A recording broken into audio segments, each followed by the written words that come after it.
Rain streaked across the courthouse glass like the sky itself was crying for her. Laya Monroe sat alone at the long oak table, pen trembling in her hand, staring at the final divorce papers. The ink had already smudged where her tears had fallen. Across from her sat Carter Hale, her husband, or at least he had been until 5 minutes ago, scrolling on his iPhone with the same indifference he used when checking stock prices. He didn't even look up when she signed her name. "Let's be adults, Lila," he said softly, voice polished, rehearsed. "We're just different now." The clerk slid the papers away, and the sharp sound of paper scraping wood cut through her chest like a blade. As Lila rose, a courier entered the room holding a small red Cartier bag. He handed it to Carter, who smirked, thanked him, and tucked it under his arm. Lila didn't have to ask who it was, for she already knew. Naomi Brooks, her best friend since college. The same woman who had held Lila's hand through every heartbreak, every success, every dinner party, and the same woman who had stolen her husband. Outside, the Manhattan air hit like ice. Evelyn Ashford, her aunt and lifelong guardian, waited by a sleek black Mercedes S-Class. "It's done?" she asked quietly. Lila nodded, voice breaking. "It's over." Evelyn didn't comfort her. She simply said, "Then it's time to stop hiding who you are." Back at her small apartment, Lila sat by the window overlooking a rain-washed skyline. On her desk sat her mother's old Mont Blanc pen and a worn leather folder embossed with the name Monroe Capital Partners. For years she'd ignored it. Too painful, too complicated. But now, as she opened it, a whisper of her mother's handwriting seemed to echo. "When you're ready, the world will remember your name." Her phone buzzed. A notification flashed. "Naomi Brooks tagged you in a photo." Lila opened it. Glowing in a white silk dress, kissing Carter at the River Cafe. The caption read, "New Beginnings." Lila stared at the screen until her vision blurred. Then she opened the Notes app and typed one word, "Rebuild." She didn't yet know what it meant, only that she would not stay broken. Somewhere deep inside, beneath the ruins, something powerful stirred, something she had inherited from her mother. Outside, thunder rolled across the city. The lights of Manhattan glittered like 1,000 watching eyes. Lila wiped her tears, closed the divorce folder, and whispered to the storm, "You took my heart. Now I'll take my life back." And that night, with a single message to her attorney, the heiress inside her finally woke. The rooftop bar in Soho shimmered under strings of golden lights, the kind you see in influencer videos that promise effortless happiness. Naomi Brooks stood at the center, holding a champagne flute, her laughter crisp, rehearsed, almost metallic. "To new beginnings," she said, voice rising above the hum of chatter and clinking glasses, "and to love that finds you when you least expect it." Laya Monroe stood near the edge of the terrace, clutching her clutch like it was armor. The city glittered below, Manhattan's skyline alive and cruelly beautiful. The scent of Dior perfume and money filled the air. She hadn't wanted to come, but something inside her refused to hide anymore. She needed to look them both in the eye, to see the people who had gutted her heart smiling as if nothing had happened. Naomi spotted her first. "Lila, you made it." She glided over in a silver dress, every movement camera-ready. "I wasn't sure if, well, you'd be comfortable." "Why wouldn't I be?" Lila smiled, voice steady though her pulse raced. "We're all adults, right?" Carter appeared beside Naomi, tanned, smug, hand resting casually on Naomi's waist. He looked at Lila like she was a chapter he'd already closed. "You look good," he said. "Really? I'm glad you're moving on." Lila looked between them. The matching watches, the gleam in Naomi's eyes that wasn't love but victory, and something inside her finally settled. Pain hardened into purpose. "Congratulations," she said, and handed Naomi a small Tiffany blue envelope. Naomi blinked, surprised. "What's this?" "The old apartment lease," Lila said softly. "You two always liked the view better than I did." Naomi froze, smile flickering. Around them, guests kept drinking, unaware that the air had turned razor thin. Carter's jaw tightened. "That's not necessary," he said. "Oh, it is," Lila replied. "You should have a place that suits you both." Before they could respond, a voice interrupted. "Laya Monroe?" She turned to see a tall man at the bar, dark suit, quiet confidence. Soren Caldwell. She recognized him from magazine covers, billionaire philanthropist, CEO of Caldwell Bio-Urban, and her late mother's former business partner. "I knew your mother," he said simply. "Augusta Monroe. You have her eyes." Lila blinked. "You." You worked with her? He nodded. Once. She believed money only mattered if it built something that lasted. I'm glad her daughter's still here in the city. Call me if you ever want to talk about her work. He handed her a slim white card with just a name and a number, no title, no logo. Then he left, blending into the crowd like smoke. Naomi's voice pulled her back. Wow, look at you, networking already. Lila smiled faintly. Just catching up on old family business. Naomi laughed, but there was a tremor in it. Later that night, as Lila left, she passed the bar again. Carter's hand rested on Naomi's thigh. His watch catching the light, Rolex, of course. The scene was perfect, curated, soulless. Lila stepped into the elevator, pressed the lobby button, and finally let her shoulders drop. Outside, the night air felt electric. She took out her phone and typed another line under her growing note titled Rebuild. Lesson 1. Never explain your worth to people committed to misunderstanding it. A cold breeze swept through Soho, carrying the sound of laughter from above. Somewhere between those lights and her heartbeat, Lila felt the first spark of something fierce, something unstoppable. Because for the first time, she wasn't mourning what she lost. She was preparing for what was coming next. The next morning, the city looked different. The sun over Manhattan didn't feel cruel anymore, just cold, clean, and real. Laya Monroe walked into a glass building on Park Avenue where her Aunt Evelyn was waiting, calm as ever in a tailored navy coat. You said you're ready, Evelyn said. Let's see if you really are. They took the elevator to the 23rd floor. The walls were lined with black and white photos of the Monroe family legacy. Factories, schools, hospitals, her mother standing beside world leaders, her eyes fierce and kind at once. Lila had spent years pretending those pictures didn't matter. Now they looked back at her like mirrors asking questions. Inside the conference room sat Marcus Lee, a corporate attorney in his early 40s, with a quiet voice and eyes that missed nothing. A vintage Mont Blanc pen rested beside his notes. Lila, he greeted, standing to shake her hand. Your mother would be proud that you came today. We have a lot to discuss. He slid a sealed envelope across the table. Embossed in gold, Monroe Capital Partners, confidential trust documents. Evelyn nodded. Your mother set this up before she died. She wanted you to have control at 30, not a day earlier. The trust has matured. Lila frowned. Control of what? Marcus opened a folder, revealing pages of financials, ownership charts, and signatures from people she had only heard about in passing. You are now the majority shareholder of Monroe Capital Partners, he said. And through Cross Holdings, a silent stakeholder in Caldwell BioUrban. Lila blinked. Caldwell, as in Soren Caldwell? The same, Marcus said. Your mother structured a partnership before her death. Her condition was that you would only inherit if you completed your degree, maintained employment for 5 consecutive years, and remained free of public scandal. Lila almost laughed. Well, the first 2 I've done. The third. Depends how the tabloids spin, divorced teacher dumped for influencer. Marcus's expression softened. You've kept your dignity, Miss Monroe. That's worth more in a press statement. He clicked a button on his laptop, and a slide of assets filled the screen. Real estate in Manhattan, shares in tech companies, and a foundation for underprivileged schools that had gone dormant after her mother's passing. The foundation, Lila whispered. She always talked about reopening it.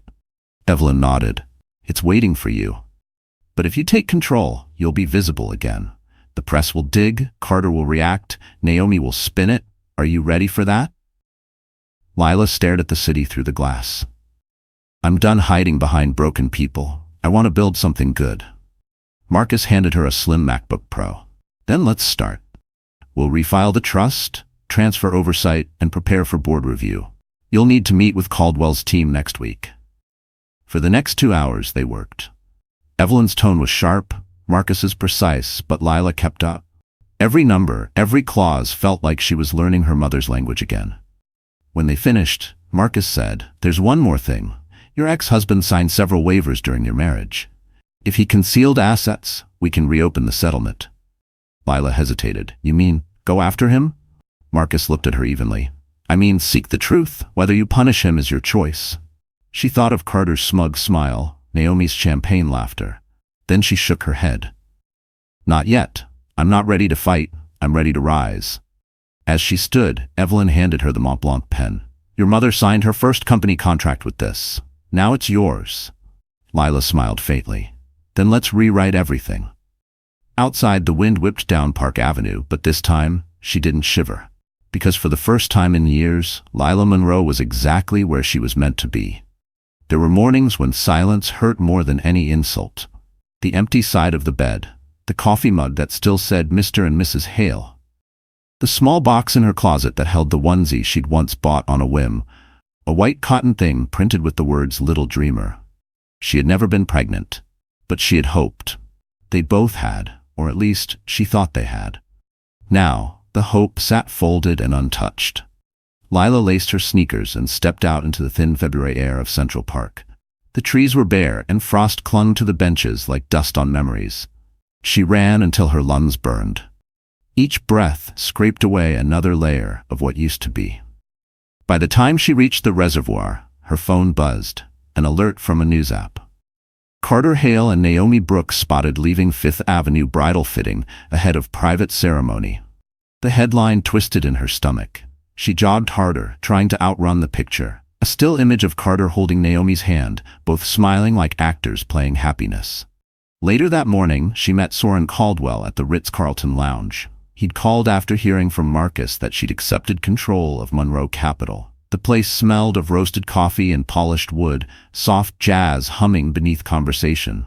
"Thank you for meeting me," Lila said, taking the seat across from him. Soren nodded, calm but unreadable.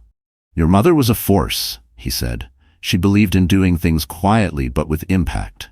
You remind me of her." Lila stirred her coffee, eyes fixed on the swirl of cream. "I'm not sure I know how to be that kind of person yet." "You will," Soren said simply. "I'm holding a board meeting this week. Come sit in, listen, you'll learn more from what's not said than what is." That intrigued her. "You'd really let me observe?" He smiled faintly. "Your mother earned that seat. You just have to decide whether you want to keep it." 3 days later, she stood behind the glass wall of Caldwell Bio-Urban's boardroom on Park Avenue. Inside sat 8 executives in tailored suits, debating an expansion deal. Their words were polite, their smiles sharp. Soren didn't raise his voice once, but when he finally spoke, everyone else fell silent. Authority, she realized, wasn't about volume. It was about weight. A Rolex on Soren's wrist caught the light as he gestured toward the window. "If it doesn't help this city breathe," he said, "it's not worth building." Lila watched, spellbound. That was her mother's philosophy, too. After the meeting, Soren turned to her. "What did you see?" "I saw who's pretending to listen and who actually cares," she said quietly. He smiled, satisfied. "Good. Then you understand business better than half of them." That night, Lila sat by her window, city lights reflecting off the glass. She opened her journal and wrote, Lesson 2. The calmest voice in the room usually belongs to the person who already knows the truth. Her phone buzzed again. A message from Naomi. "Hope you're doing okay. Carter and I want peace. Let's not make things ugly." Lila read it twice, then deleted it without answering. She was done explaining her worth to people who had already decided it for her. Instead, she opened her laptop and began mapping ideas for the foundation.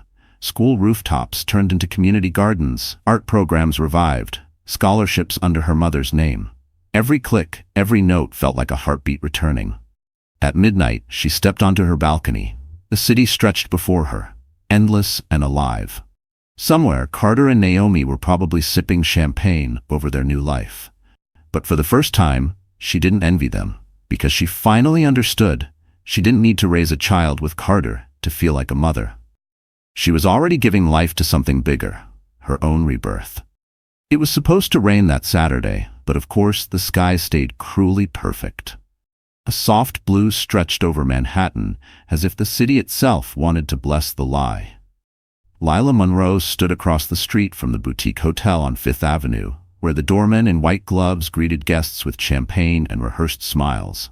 Inside, Carter Hale was marrying Naomi Brooks, the woman who used to braid Lila's hair in college dorm rooms and whisper, "We'll always have each other."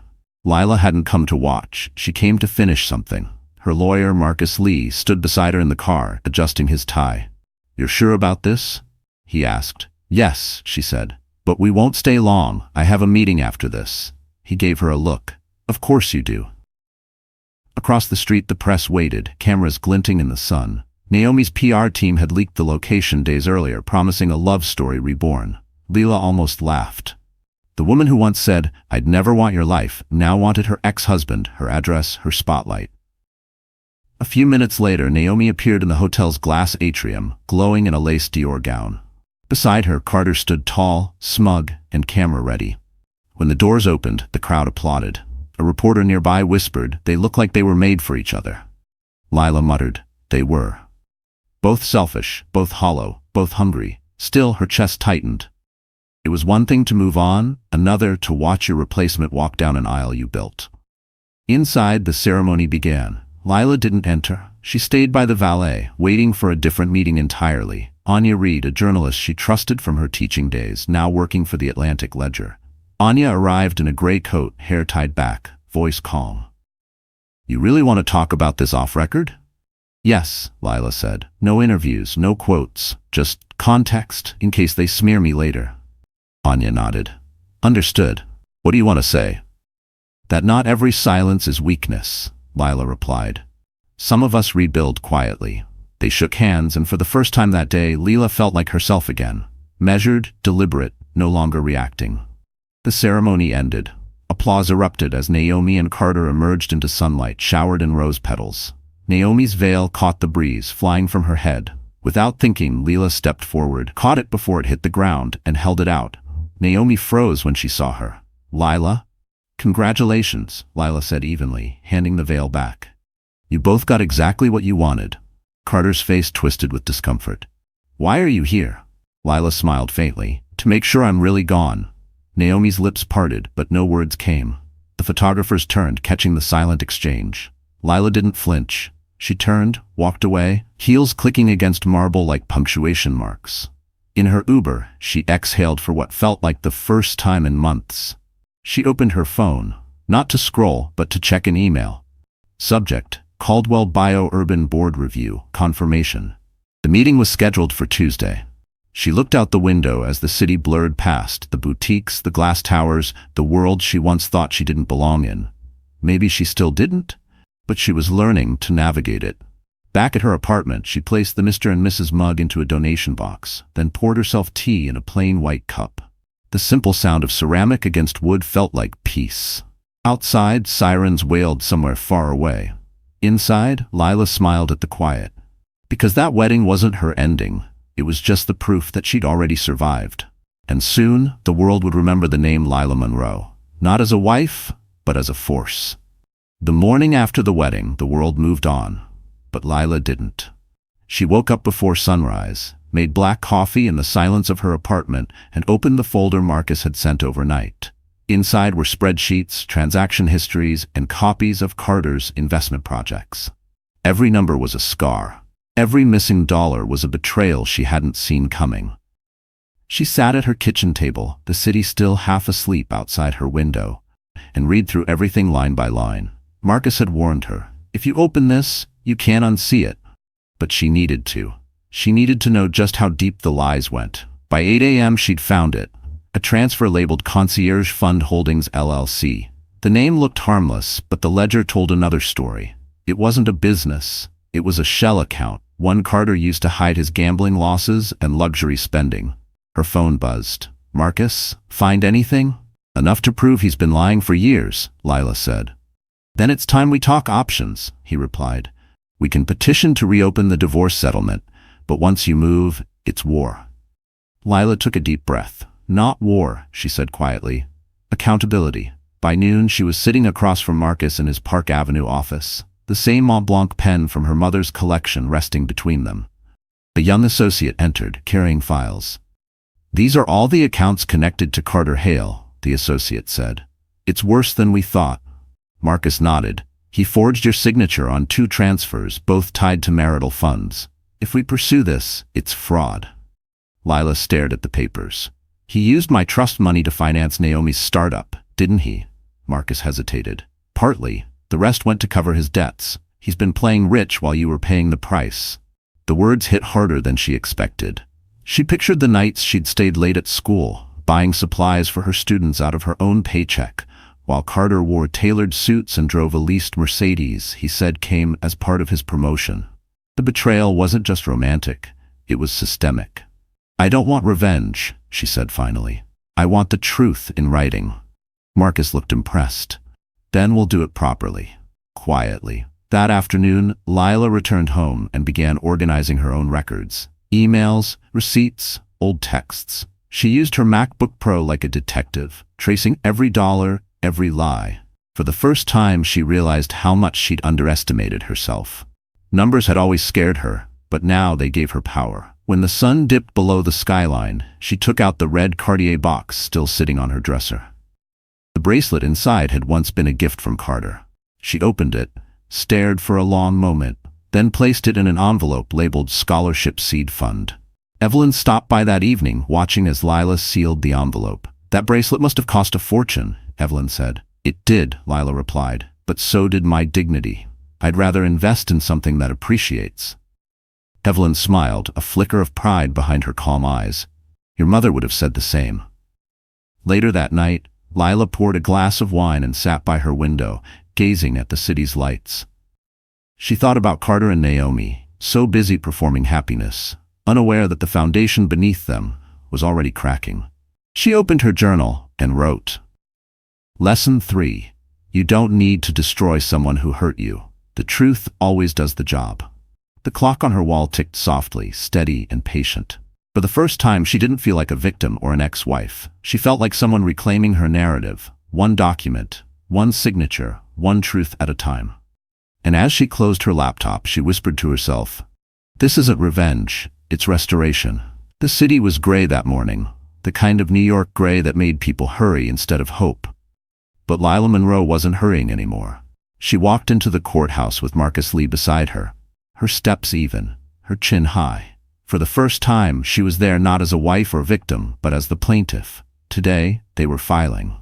Marcus handed her the final petition, stamped neatly at the top, "Motion to reopen divorce settlement based on fraudulent concealment of assets." Lila read it carefully before signing. The Mont Blanc pen glided smoothly across the page, the same pen her mother had once used to start her company. "You're certain about this?" Marcus asked. "I'm not looking for a fight," she said. "I'm setting the record straight." "Good," he replied, "because they'll throw everything they have at you now." He wasn't wrong. Within hours, Carter's attorney filed a counterclaim, accusing Lila of malicious defamation. Naomi, ever the strategist, posted a new photo on Instagram that afternoon, a soft focus image of her laptop beside an oat milk latte, captioned, "Some people can't stand to see you happy." It got 30,000 likes in an hour. Evelyn called that evening. "You've started a storm, dear," she said gently. "How do you feel?" Lila stared at her reflection in the window, Manhattan glittering behind her. "Like I finally exhaled," she said. Still, the attacks came fast. Carter's PR team leaked a story to Page 6 claiming Lila was weaponizing heiress money for revenge. Online, people debated whether she was a bitter ex or a quiet genius. She ignored every headline, every comment. Instead, she worked. Marcus assembled a forensic team to trace the hidden accounts. Lila spent long hours at his office, highlighting documents, cross-referencing dates. When exhaustion hit, she'd grab a Starbucks coffee from the corner and keep going. She wasn't fueled by rage anymore. She was fueled by purpose. Late one night, Marcus found her asleep at the table, surrounded by piles of papers. "Go home," he said, touching her shoulder lightly. "You've done enough for today." She blinked awake. "I'll rest when the truth does." He smiled faintly. "Your mother would have said that too." By the end of the week, they filed the motion in full. A journalist from the Atlantic Ledger reached out for comment. Lila sent one line, "No revenge, no scandal, just math." It went viral, not for drama but for restraint. Women across the city began quoting it, using her words under posts about financial independence and dignity. For once, she wasn't being pitied, she was being respected. Meanwhile, Carter began to unravel. His firm pulled him from a major client pitch after investors flagged the fraud allegations. Naomi's brand sponsors grew nervous. Still, they doubled down, posting couple photos, laughing too loudly at charity dinners. It all looked performative, and the internet noticed. Soren Caldwell called one night after reading the article. "You found your voice," he said. "Now use it carefully. Power and control are cousins. You need one, but never confuse them." Lila nodded, her heart steady. I understand. The following morning, she opened her laptop and began drafting her next project. The Monroe Scholars Initiative, a program to fund arts education in public schools. It was both business and healing. She even sketched the logo herself, a single growing leaf inside a frame. When Marcus stopped by later, he found her sketching quietly. You know, he said, most people in your position would just want to destroy him. I'm not most people, she replied, smiling faintly. I want to rebuild something better. Outside, snow began to fall over the skyline, soft and slow, and somewhere between those flakes and the faint hum of her laptop, Lila realized she wasn't fighting for revenge anymore. She was fighting for peace, and that made her unstoppable.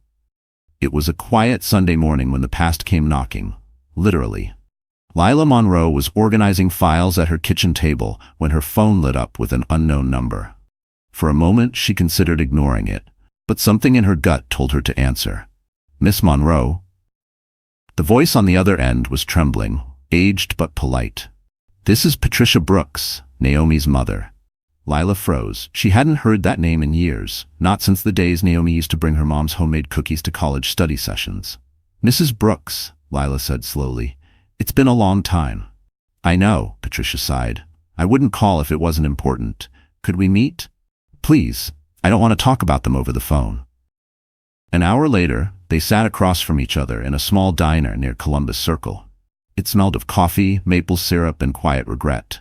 Patricia wore a faded coat and clutched her purse like it carried her whole world. I'm sorry, she began, voice shaking. I didn't raise her to be like this. Naomi used to adore you, you know? She used to talk about how strong you were, how kind. Lila stirred her coffee, silent. The steam blurred her reflection. People change, she said softly. Patricia nodded, eyes glistening. She told me she'd found love with Carter. I wanted to believe her, but I see the truth now. He's cruel, Lila, controlling, and she's falling apart. Lila blinked. What do you mean? She called me crying last night, Patricia whispered. He yells, throws things, said she's ruining his image. I told her to leave, but she said she can't. He handles her contracts, her money, everything. The words landed like a stone in Lila's chest. She wanted to feel satisfaction, some poetic justice. But instead, she just felt tired. I'm sorry she's in that situation, she said finally. Patricia reached across the table, desperate. I know she hurt you. I can't fix that. But please, if you ever have the chance to help her, even a little, don't turn away. I'm scared for her. Lila hesitated. The woman's hands were shaking, her eyes pleading. I can't promise to save her, Lila said gently. But I'll make sure the truth saves itself. They talked a little longer, about old memories, about how fame had changed Naomi, about how money made good people do terrible things. When the check came, Lila insisted on paying. Outside, the wind off the Hudson was bitter. Patricia pulled her coat tighter. Your mother would be proud of you, she said. Not because you're rich, because you're still human. Lila smiled faintly. That's the goal. As she watched Patricia disappear into the subway crowd, she felt something she hadn't in a while. Compassion without weakness. Back home, she sat at her desk and opened her laptop. Marcus had emailed new discovery documents, bank statements, call logs, even private payments to Naomi's PR firm. Lila scrolled through, her pulse steady. She didn't need revenge. The evidence would do the talking. Then she opened her notes app, where her rebuild list had grown longer. She added a new line. Lesson 4, forgive the person. Never forget the pattern. Later, as dusk fell, she poured tea and looked out at the Manhattan skyline glowing gold. She thought about Naomi, trapped in the same web she'd helped spin. It wasn't triumph she felt, it was clarity. She whispered to the night, I hope she finds her way out before it's too late.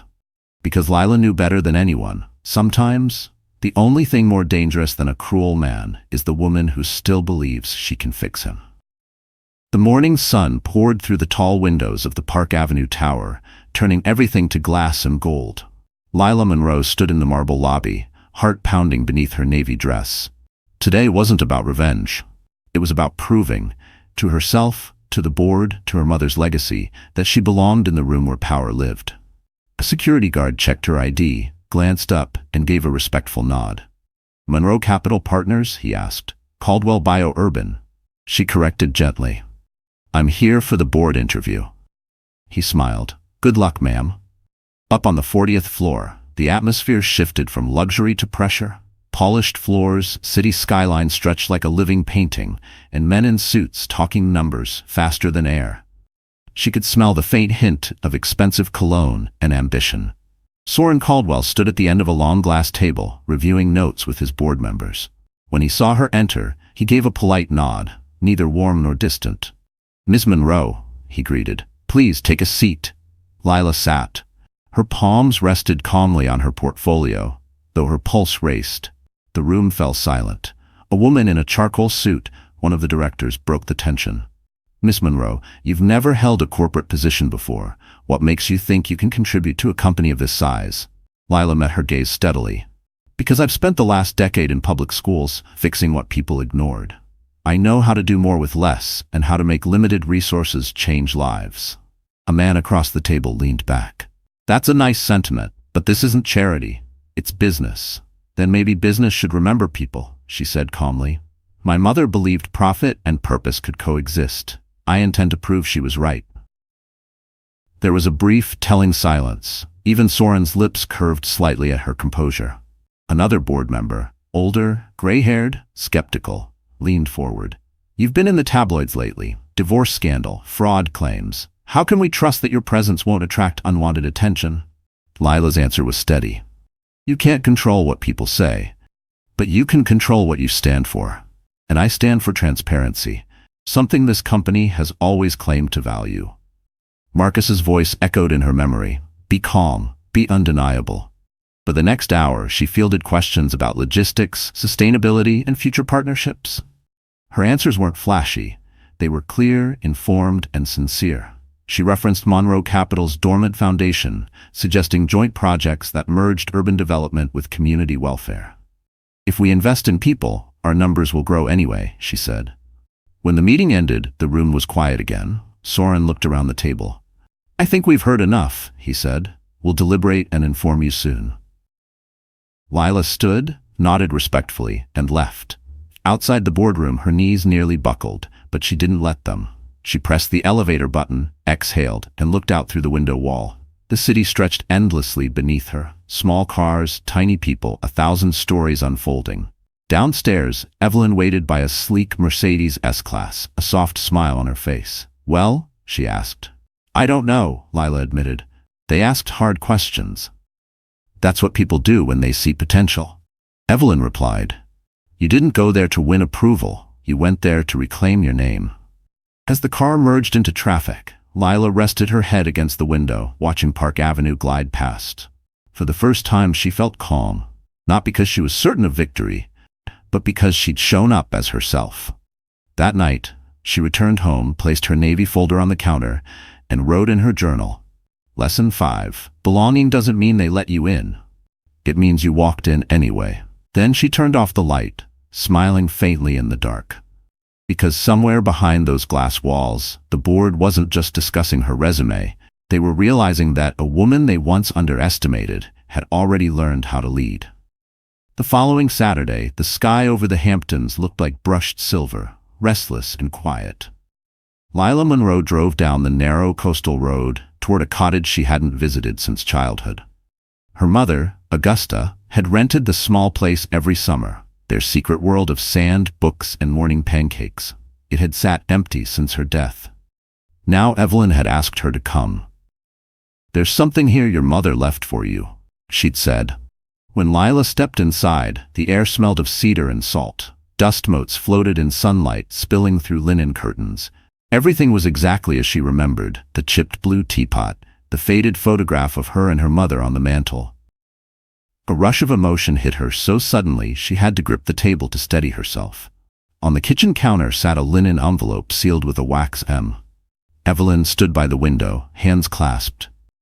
"She left this with me years ago," she said softly.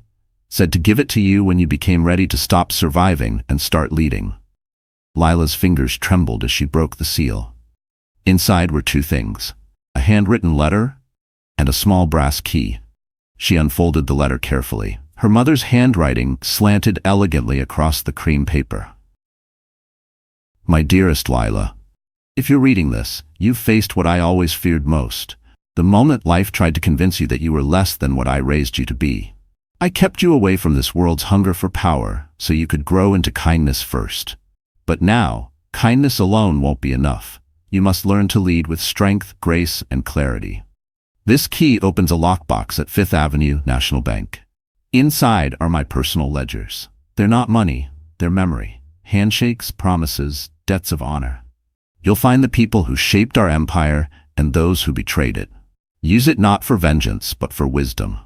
Let truth be your weapon and compassion your crown.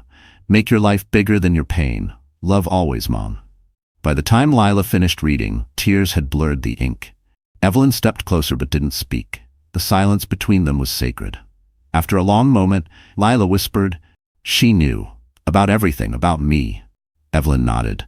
"Your mother saw further than any of us." That evening, Lila drove back to Manhattan. The brass key felt heavy in her pocket, warm from her palm. The next morning, she entered the Fifth Avenue Bank, where an elderly manager led her to a private room.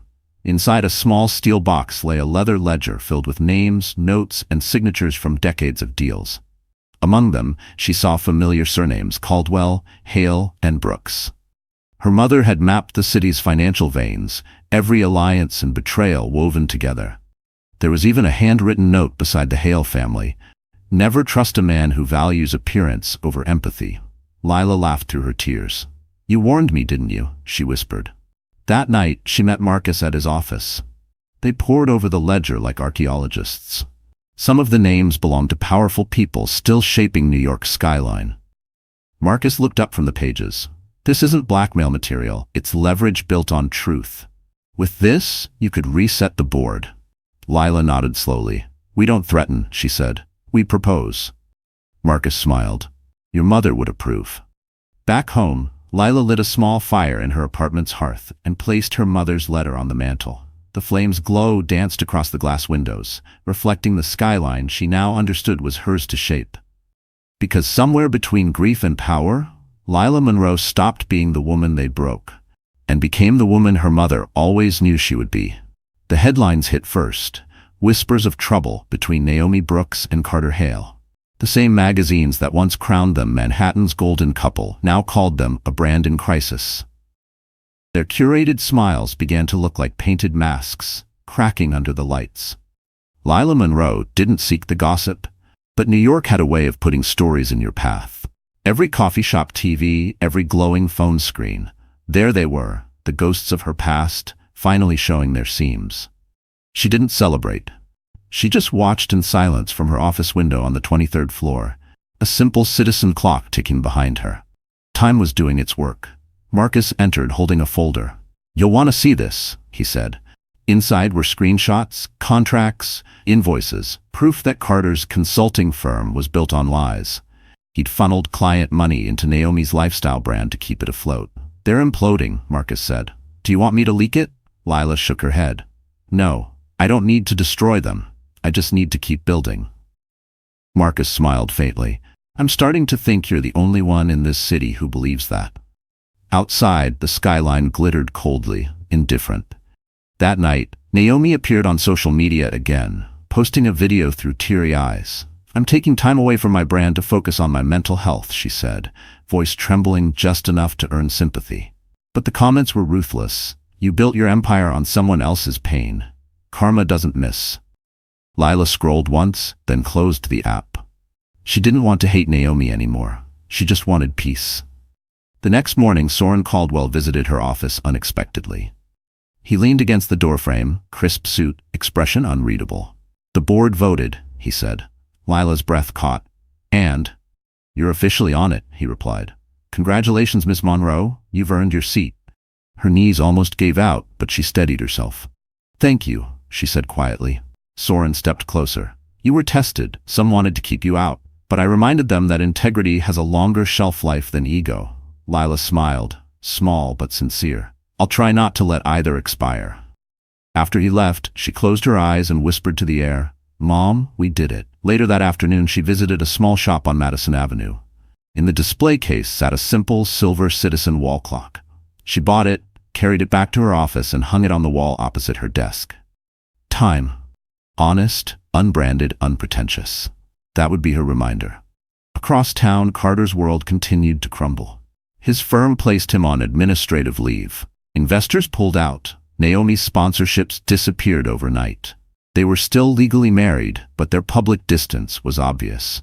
One night, Leela's phone buzzed at 2 a.m. A message from Naomi. "Are you happy now?" Leela stared at it for a moment, her heart unexpectedly heavy. Then she replied, "No one wins when pain gets recycled. Get help, Naomi." She didn't wait for an answer. The next morning, she arrived at her office early, light flooding through the glass. The Monroe Scholars Initiative had launched its first pilot in 3 city schools, and she was meeting with principals about art and literacy programs. As she flipped through the reports, she realized she felt something she hadn't in years: purpose without pain. Outside her window, New York pulsed as always, loud, restless, unforgiving. But for the first time, she wasn't trying to survive it. She was shaping it. She poured herself a cup of coffee, watched the steam rise, and smiled. Because while Carter and Naomi fought to stay relevant, Lila had finally done the one thing they never could. She found peace, and it looked a lot like freedom. By early spring, the city had thawed, but the storm around Laya Monroe was just beginning to heat up. The morning news played her name like a drumbeat. Heiress reopens fraud case against ex-husband. Teacher turned tycoon challenges Wall Street elite. She hadn't said a single word publicly, but that didn't stop the world from building stories around her silence. Carter Hale, furious and desperate, hired a crisis PR manager, a sharp-tongued woman named Trina Voss who specialized in reputation resurrection. Within days, gossip outlets began releasing carefully crafted sources, claiming Lila was unstable, vindictive, and obsessed with destroying Carter's new marriage. The smear campaign worked fast. Naomi's followers doubled overnight as she posted pastel-toned photos with captions like, "Healing is power and love always wins." Her curated grief became content. Her tears turned into hashtags. But what no one realized was that Lila wasn't hiding, she was preparing. Marcus called one morning from his office, voice tight. "They're trying to rewrite the narrative. We can't stay silent forever." "I know," Leela said, looking out her window at the skyline. "But I won't play their game. We'll do one interview. Just one. No tears, no drama, just truth." He hesitated. "You sure?" "Yes," she said. "If I'm going to speak, it'll be in my own voice." A week later, she sat across from Anya Reed in a quiet studio overlooking Central Park. No makeup team, no script, just 2 women and a single microphone. Anya hit record. "People call you a lot of things," she began. "Heiress, ex-wife, victim. Who do you say you are?" Lila smiled faintly. "I'm a builder. I build things. Schools, gardens, peace of mind. I just happen to have my heart broken along the way." Anya leaned forward. "What do you want people to understand about your story?" "That money doesn't fix betrayal," Lila said. "But it gives you choices. I used mine to choose healing." Her tone was calm, grounded, real. No bitterness, no PR polish. When the interview aired, it wasn't sensational. It was human. Viewers were moved by her honesty. "Finally, a woman who doesn't need revenge to win," one comment read. Another said, "She speaks like someone who's already forgiven the storm." The ripple effect was immediate. Major outlets replayed the interview, quoting her most understated line, "I'm not here to prove anything. I'm here to rebuild what I love." Meanwhile, Carter's narrative collapsed under its own hypocrisy. Trina Voss resigned after leaked emails revealed she'd been paid through Carter's company using disputed funds. Naomi's sponsors started pulling deals. For the first time, the public stopped seeing them as a power couple and started seeing them as what they were: 2 people built on borrowed credibility. That night, Soren Caldwell called. "You handled that interview like a CEO," he said. "Elegant, controlled." Lila laughed softly. "I was just honest." "That's rarer than you think," Soren said. "You may not realize it yet, but people are watching how you lead." She hung up, heart light. For years, she'd tried to be quiet so others could be comfortable. Now, her calm voice carried further than all their noise combined. Later that night, she met Evelyn for dinner at the River Cafe, the same place Naomi once flaunted online. The city lights shimmered on the water. Evelyn lifted her glass. "To truth," she said. Lila clinked glasses. "To peace." As they sipped their wine, a group at the next table whispered her name in admiration. She didn't look over, didn't need to. Her story no longer belonged to scandal, it belonged to resilience. Because when the world tried to drag her into chaos, Laya Monroe did what only the strongest people can. She answered with grace and let the truth make the loudest sound. It was close to midnight when the intercom buzzed. Laya Monroe looked up from her laptop, startled. She wasn't expecting anyone. Outside, Manhattan was quiet, snow beginning to fall, soft flakes sticking to the glass. "Yes?" she asked through the speaker. A broken voice crackled back. "Lila? It's me. Naomi." For a long second, Lila said nothing. Her hand hovered above the buzzer. Every instinct told her to ignore it, to protect the peace she had finally built. But then she heard the tremor in Naomi's voice, that raw, human sound that only comes when someone has nothing left to hide. Lila pressed the button. "Come up." When the elevator doors opened, Naomi stepped out, mascara streaked down her face, coat half-buttoned, trembling. The woman who once glowed under spotlights now looked like she'd stepped out of the rain and lost her map. "Please," Naomi whispered. "I didn't know where else to go." Lila stood still. "You could have gone to Carter," she said. Naomi flinched. "He threw a glass tonight. It hit the wall near my head. He said I was the reason his firm's collapsing." She took a shaky breath. "I don't even recognize him anymore." "You mean," Lila said quietly, "you don't recognize the man you built your life on lies with?" Naomi's eyes filled again. "I deserve that. I know. I thought I was winning." She collapsed onto the couch, hands covering her face. "He made me believe you were the problem, that you were cold, controlling, that he loved me because I wasn't you." Lila watched her, emotions mixing, pity, anger, and something that felt like mourning. "He needed someone who would mistake manipulation for love," she said softly. "You were convenient." Naomi looked up, broken. "And now?" "Now he's losing his mask," Lila said, "and you're seeing what was always underneath." Naomi let out a dry, humorless laugh. "I've lost everything. Sponsors gone. My name's poison. My mom won't even look at me." Lila sat down across from her, keeping distance. "Mrs. Brooks came to see me," she said. "She's worried about you." Naomi blinked, stunned. She did? She's scared for you," Lila said. "You should call her." For a moment, Naomi's facade cracked completely. "Lila, I'm sorry," she whispered. "You didn't deserve any of this. I stole your husband, your peace, your—" Lila stopped her with a calm gesture. "You didn't steal my peace. You delayed it. There's a difference." Silence filled the room, heavy but not cruel. The city lights glimmered beyond the window like 1,000 eyes watching redemption unfold. Naomi took a deep breath. "I don't expect forgiveness." "Good," Lila said gently, "because forgiveness isn't something you ask for, it's something you earn." Naomi nodded, tears spilling freely now. "I want to start over. I don't even care about fame anymore. I just want to feel like a person again." Lila stood and fetched a glass of water. "Then start there. Feel like a person. Call your mom. Get help. You don't have to fix everything tonight." Naomi sipped the water, trembling hands barely steady. "You're still kind," she whispered, "after everything." "It's not kindness," Lila said. "It's closure." When Naomi finally left, Lila walked her to the door. "You'll find your way," she said softly. Naomi paused, eyes full of gratitude and shame. "Thank you." After the door closed, Lila leaned against it, exhausted. The apartment was silent again, except for the ticking of the clock. She poured herself tea, sat by the window, and wrote one more line in her journal. Lesson 6. Sometimes healing means helping the person who hurt you face themselves. She looked out at the city, where fresh snow glowed under streetlights. Because that night, as Naomi Brooks broke apart, Laya Monroe didn't feel vengeance. She felt peace. And peace, she realized, was the most powerful revenge of all. The courthouse conference room was ice-cold, the air sharp with tension and cheap coffee. Laya Monroe sat straight-backed beside Marcus Lee, fingers laced on the table. Across from her, Carter Hale looked like a man trying too hard to seem unbothered, his tie too tight, his smile too practiced. The court reporter adjusted her headphones, her hands poised over the stenograph. "Are we ready?" Marcus asked. Carter's attorney smirked. "We'll see." The deposition began. "Mr. Hale," Marcus said evenly, "when you filed your joint financial disclosures, did you accurately list all investment accounts under your control?" Carter leaned back. "Of course, I've got nothing to hide." Marcus's brow arched slightly. "Then perhaps you can explain this account. Concierge Fund Holdings, registered to your office address, but funded with transfers from your ex-wife's trust."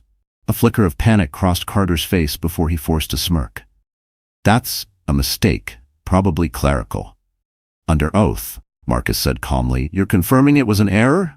Carter hesitated. I don't recall. Lila watched him, every syllable tightening the knot of truth. She didn't speak. She didn't need to. The silence between his lies spoke louder than any accusation could. Marcus slid another document forward. Mr. Hale, is this your signature? Carter squinted. Looks like it. It is, Marcus said.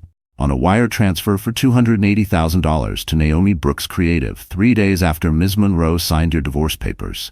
Funds originated from her marital account. You told her the balance was closed.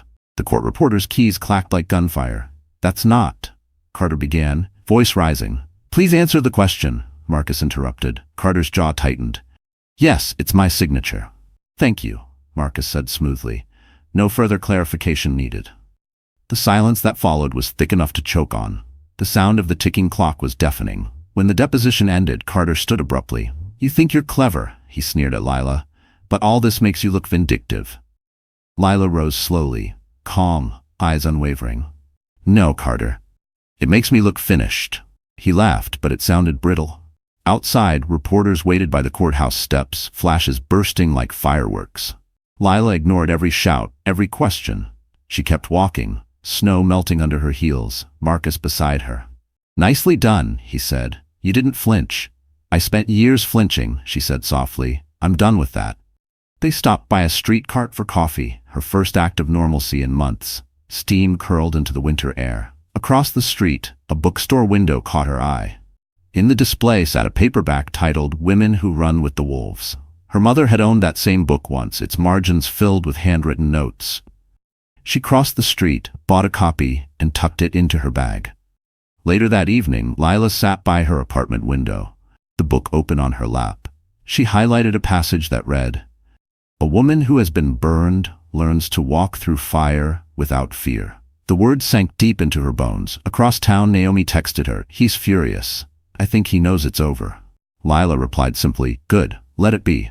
She closed her phone and looked out over the city, Manhattan glowing gold against the black sky. For the first time in years, she didn't feel small. She felt inevitable.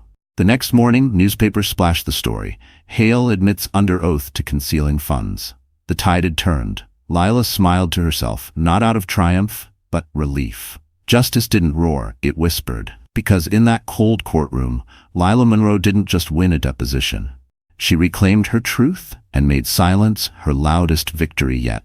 The night of the Plaza Gala felt like a scene from another lifetime.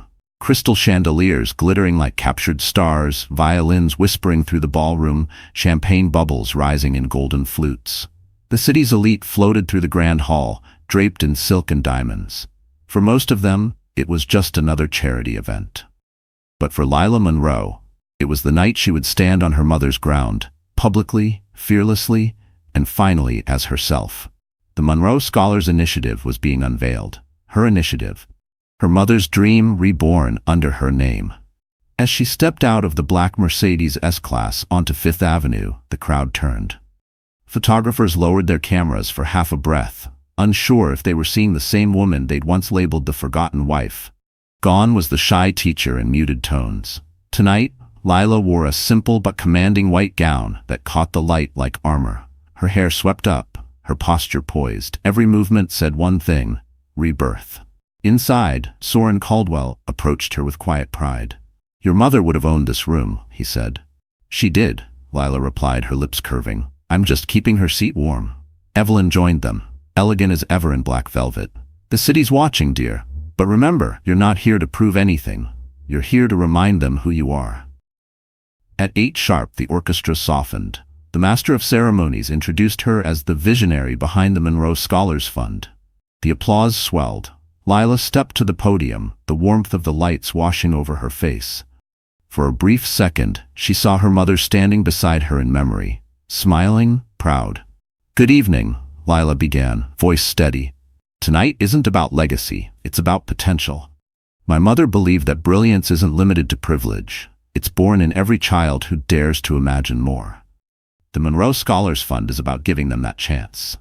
The audience fell silent, moved. No theatrics, no pity, just truth. She concluded with one promise: Every cent from this fund goes back into the city that raised me. The teachers, the dreamers, the quiet fighters who never get their picture taken." The room erupted in applause. Even the toughest donors stood. When she stepped down, Evelyn squeezed her hand. "Perfect," she whispered. "Just perfect." Soren smiled. "That," he said softly, "was leadership." But as the applause faded, movement near the back of the room caught her eye.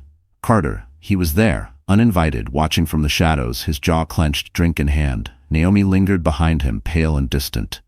Marcus appeared at Lila's side almost instantly. "Don't engage," he murmured.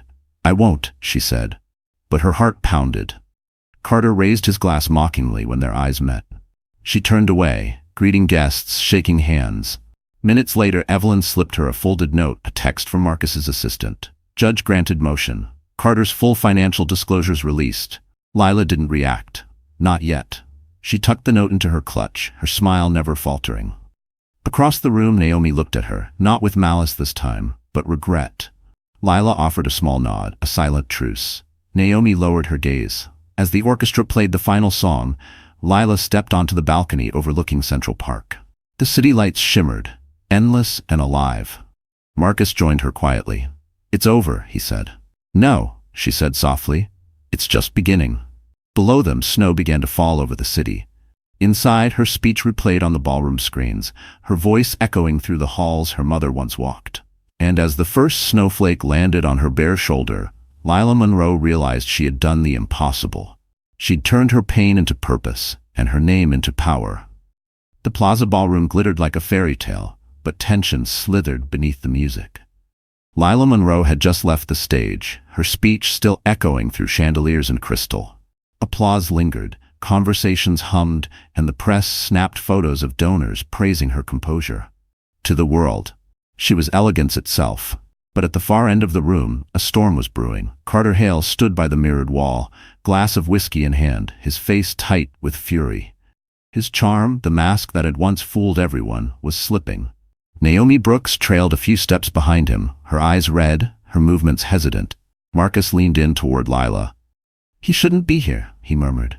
"I know," she said quietly, "but if he came to make a scene, let him." Evelyn, ever the strategist, whispered, "Security's aware. Stay calm."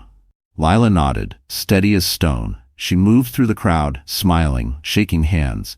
People congratulated her, donors praised her, and flashbulbs flared.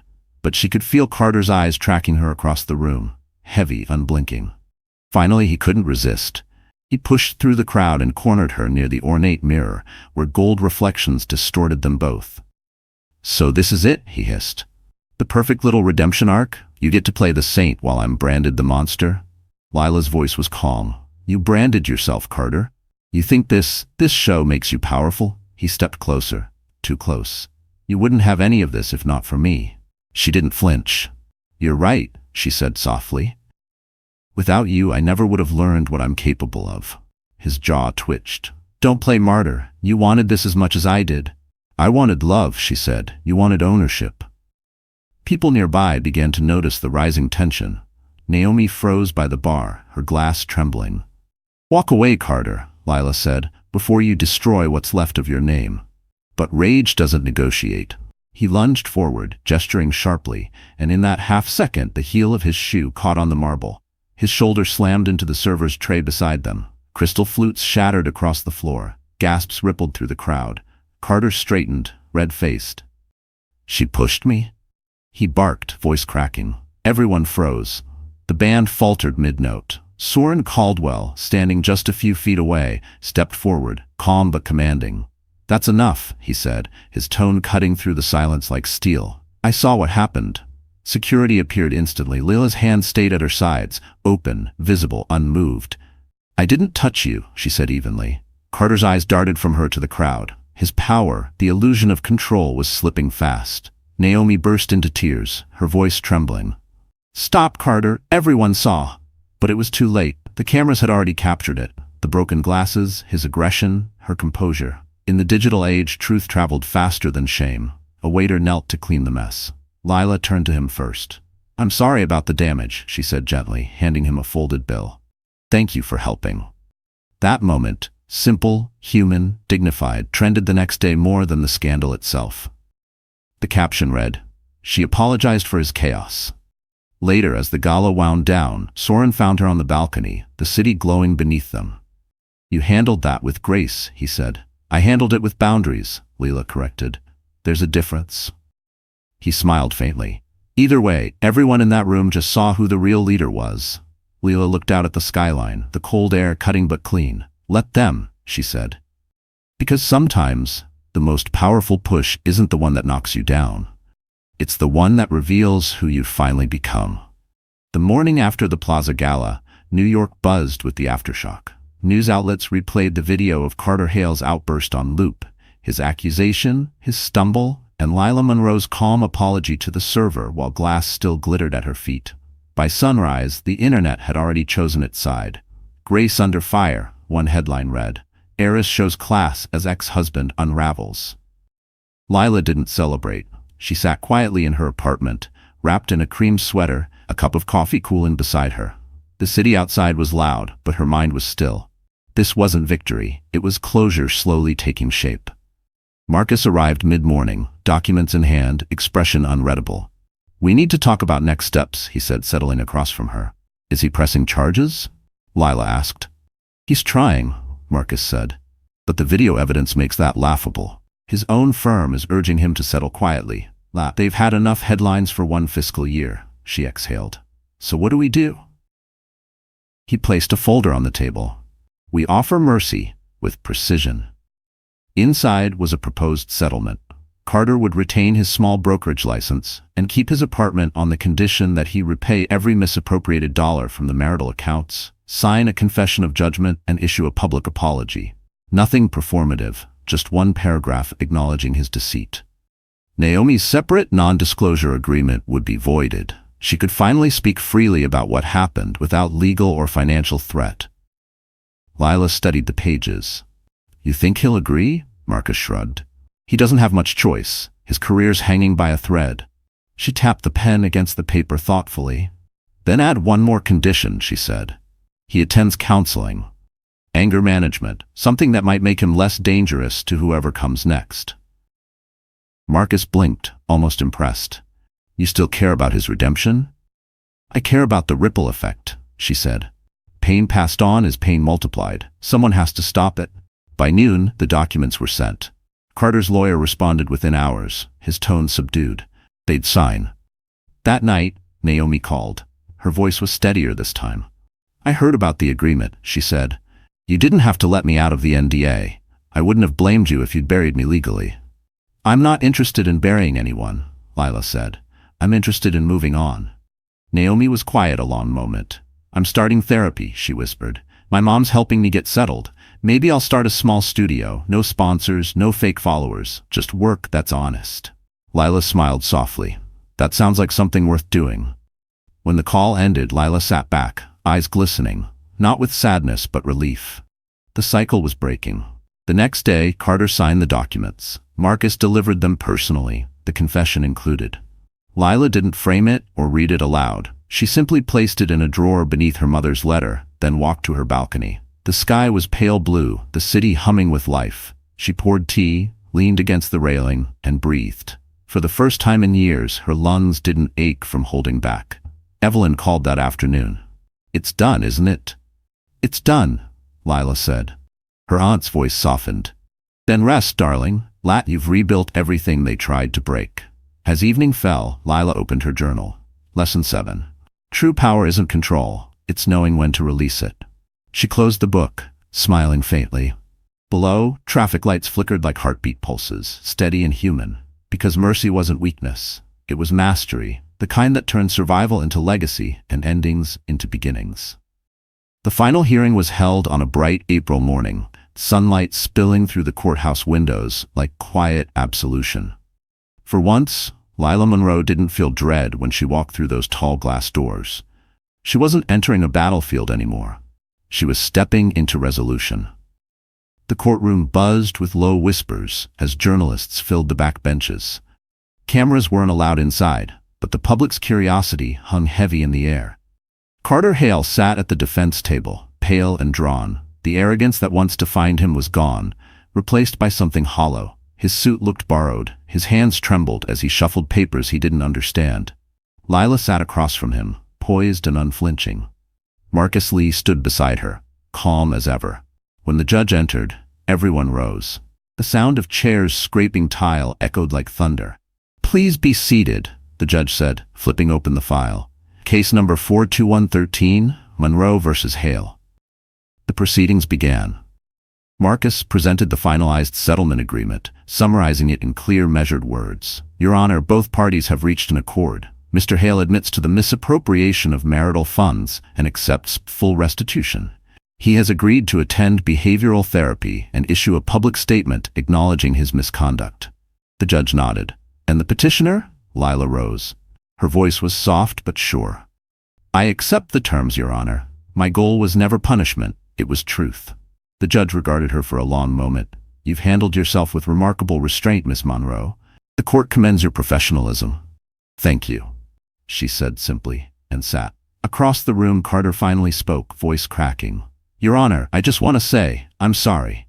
To Miss Monroe, to my firm, to everyone I hurt. I lost sight of what mattered." Lila didn't look away, but she didn't soften either. She nodded once, acknowledgement, not absolution. The judge signed the papers, his pen scratching the final punctuation mark on years of pain. "With that," he said, "this case is closed. The settlement is entered and binding."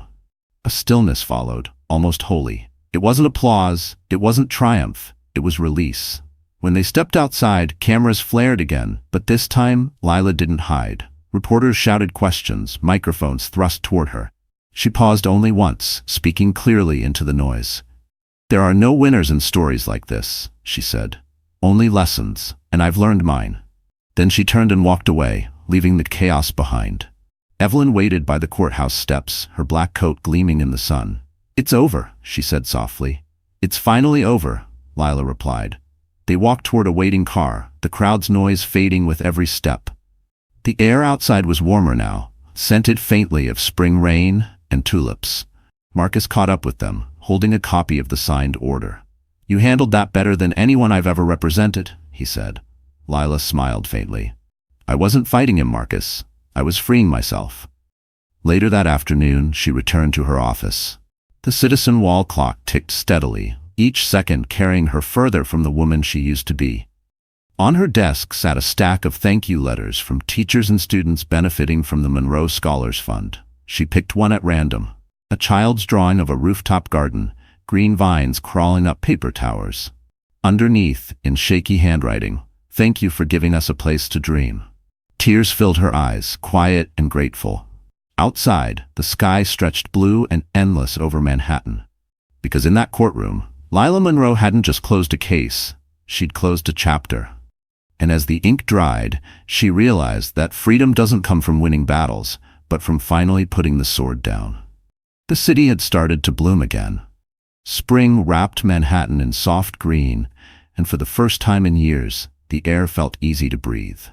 Laya Monroe stood on the rooftop of a public school in Brooklyn, wind tousling her hair, sunlight warming her face.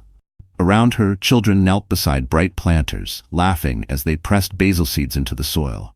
It was the pilot site for the Monroe Scholars Initiative, the first of many rooftop gardens she'd dreamed about. The place smelled of earth and new beginnings. "Miss Monroe," a boy called, holding up a tiny pot. "Is this one gonna grow?" She knelt beside him, her white shirt streaked with soil, and smiled. "If you take care of it, it will. Everything grows when someone believes in it long enough." The boy nodded solemnly, then grinned. "Like you believed in us?" Lila's heart softened. Exactly like that. The sound of laughter, the shimmer of sun against the metal rooftop. It was the music of renewal. Soren Caldwell arrived quietly, carrying a box of seed trays. He looked at her for a moment before speaking. "You're hard to find these days," he said with a half smile. "I had to bribe your assistant with coffee just to get your schedule." Lila chuckled, brushing dirt off her hands. "I've been busy planting more than paperwork." He placed the box down beside her. "I read the press release. You didn't mention yourself once." "I didn't need to," she said. "This was never supposed to be about me." Soren leaned against the railing, gazing over the skyline. "Your mother would have loved this." Lila followed his gaze. The skyscrapers glittered like guardians over the city that had both broken and remade her. She taught me that success isn't about what you own, she said softly. It's about what you leave behind that keeps growing. He nodded, quiet admiration in his eyes. You've built something sustainable, Lila, not just in business, in yourself. She smiled faintly. I'm still building. A teacher nearby snapped a candid photo of her kneeling with the children. The image would later go viral, not because she was famous, but because it looked real. No makeup, no luxury gown, just a woman who'd traded boardrooms for sunlight. As the kids ran to wash their hands, Soren turned to her. So what's next for the Monroe Fund? Expansion, she said, her voice calm but certain. 5 more rooftops by next year, then a scholarship program, maybe even a mentorship pipeline for girls who think they're too small to matter. He smiled. You think you'll ever take a break?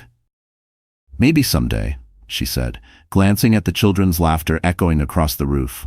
But right now this feels like rest. A gust of wind carried the scent of soil and spring rain.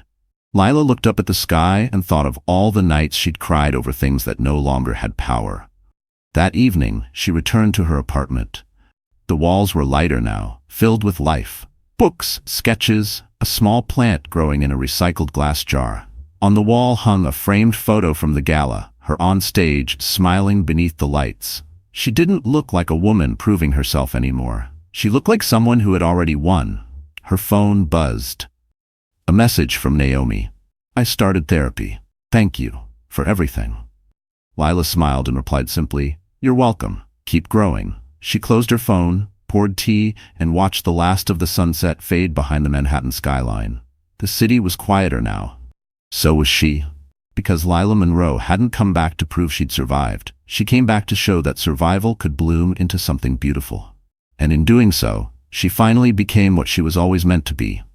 Not a symbol of revenge, but of rebirth. It was almost evening, the kind of blue hour that stretched like a sigh over Central Park, where the city lights flickered awake one by one. From her apartment window, high above the noise, Laya Monroe watched New York soften under twilight. The skyline, once a battlefield of ambition and betrayal, now looked like something peaceful, earned. The court case was long closed, the fund thriving, and the press had finally moved on. What remained was quiet. Honest quiet. Her apartment reflected that peace. No designer chaos, no reminders of her old life, just warmth. A soft gray couch, a wooden table scattered with sketches from the Monroe scholars' children, and a single brass key hanging by the window, the one her mother had left in the Hamptons envelope. The kettle whistled. She poured herself tea, the scent of chamomile mixing with the faint hum of the city below. On the bookshelf sat her mother's letter, framed beside the paperback she'd once bought at the courthouse. Women Who Run with the Wolves. Her phone buzzed. A text from Naomi. I got my first client today. A small cafe wants me to design their brand. Nothing fancy, but it feels good. Lila smiled. Proud of you. Keep building something real. Next, a message from Soren. Board wants to expand the rooftop program nationwide. You'll need to come to DC soon. She typed back, let's make it happen. But I'm walking into that meeting with dirt on my hands, not diamonds. He replied with a single word, perfect. She laughed quietly to herself, the sound soft and unguarded. Outside, the lights of the Plaza Hotel shimmered across the park, the same place where Carter had fallen apart and she had found her strength. She didn't hate him anymore. She didn't love him either. He was simply part of the story that had led her here. From what she'd heard, he was working quietly now, no longer in finance, doing community outreach for the very programs she funded. It wasn't redemption, not yet. But it was a start. Lila walked to the small balcony. The air was crisp, carrying hints of jasmine from the rooftop gardens below. She leaned against the railing, eyes on the skyline. Somewhere a piano played from an open window, a soft, familiar tune that made her heart ache in a good way. She whispered, Mom, I kept my promise. And in that stillness, she could almost hear Augusta Monroe's voice again, steady and kind. Make your life bigger than your pain. She turned back inside, taking her seat at the table. Her journal lay open where she'd been writing her lessons, one for every chapter of her rebirth. She flipped to the final page and began to write, her handwriting smooth and certain. Lesson 8. Peace doesn't mean forgetting the storm. It means learning to dance when the rain returns. She paused, smiling through tears. The city outside pulsed like a living thing, reflections of headlights stretching across the glass. Somewhere below, laughter echoed from a street cafe. The world kept moving, uncaring and beautiful. She didn't feel small anymore. She didn't feel broken. She felt alive. As she closed her journal, her gaze landed on the framed photo of her and her mother at the old Hamptons cottage. 2 women, 1 legacy. Lila touched the glass gently. "I finally understand you," she whispered. Then she blew out the candle beside her, leaving the room bathed in the blue glow of evening. Because in that quiet hour between day and night, Laya Monroe realized something profound. Revenge ends stories, but grace rewrites them. And hers finally was a story about freedom. Truly vit contentru vu kane elda noi. So that's how her story ends, or maybe how it truly begins. Hey my friend, you're still here, right? If you've stayed with Lila's story until now, something in it must have touched your heart. Maybe it reminded you of your own pain, your own storm. But here's the truth. Pain doesn't define you. How you rise after it does. Lila taught us something the Stoics have been whispering for centuries, from Marcus Aurelius to Epictetus, that we don't control what happens to us, only how we respond. The obstacle is the way, they said, and that's exactly what she lived. She turned betrayal into clarity, heartbreak into purpose, and silence into power. Life will always hand us people who test our peace. But as Lila showed, peace isn't weakness, it's mastery. It's walking away without needing revenge, forgiving without forgetting, and choosing to rebuild rather than ruin. So maybe tonight ask yourself, what's the one thing you can make beautiful from your own pain? If this story spoke to you, even a little, don't forget to like, share, and subscribe, because maybe the next story we tell will be yours.